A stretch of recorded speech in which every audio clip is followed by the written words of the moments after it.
ললিতার reception look নিয়ে থাকছে এই ভিডিও, পুরো ভিডিওটা দেখতে থাকো। হ্যালো এভরিওয়ান, গুড মর্নিং সবাইকে। আমি মৌশিল আবারও একটি নতুন ভিডিও নিয়ে চলে আসলাম। তো এই দেখছো আমাদের মিষ্টি রিসেপশন ব্রাইড ললিতা। লোকেশনে গিয়েই কিন্তু প্রথমে ললিতাকে শাড়িটা সুন্দর করে পরিয়ে দিলাম, তারপরে শুরু করলাম মেকআপ। বিয়ের দিনের মতন রিসেপশনেও ওর কোনো ডিমান্ড ছিল না, বলছিল তুই তোর মতো করে সাজিয়ে দে। যাই হোক, আমি কিন্তু চেষ্টা করেছি যে ওর এই রিসেপশনের দিনটাতে ওকে যাতে সব থেকে সুন্দর লাগে দেখতে। আর সত্যি কথা বলতে এই পিচ্চি মেয়েটাকে সাজালে যে এত সুন্দর দেখতে লাগবে সেটা কিন্তু আমার ধারণার বাইরে ছিল। ললিতাকে সাজানোর সময় কিন্তু আমার খুব কষ্ট হচ্ছিল, কারণ বাড়ির পাশেই বাড়ি, একদম একবার ডাকলেই চলে আসতো। এখন আর সে বাড়িতে থাকবে না, অন্য কারো বাড়িতে থাকবে, সেটা ভেবেই কিন্তু খুব কষ্ট হচ্ছিল। ললিতার আই মেকআপটা একদম সিম্পল রেখেছিলাম, বেস মেকআপ তো দেখেই বুঝতে পারছো। কপালে একটা ছোট্ট করে কলকা দিয়ে নিয়েছি এবং হেয়ারটা কিন্তু মেসি বান করে সামনে মেগি কার্ল করে দিয়েছি।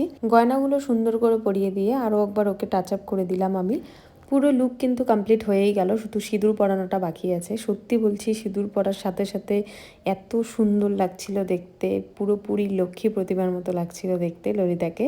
তোমাদের কেমন লাগলো অল ওভার লুকটা অবশ্যই কিন্তু কমেন্ট করে তোমরা জানাবে যে ওকে বিয়ের দিন না রিসেপশনের দিন বেশি সুন্দর লাগছিল দেখতে। আর তোমাদের শুভ দিনে যদি আমার কাছে সাজতে চাও অবশ্যই কন্ট্যাক্ট করে নিতে হবে আমার সাথে।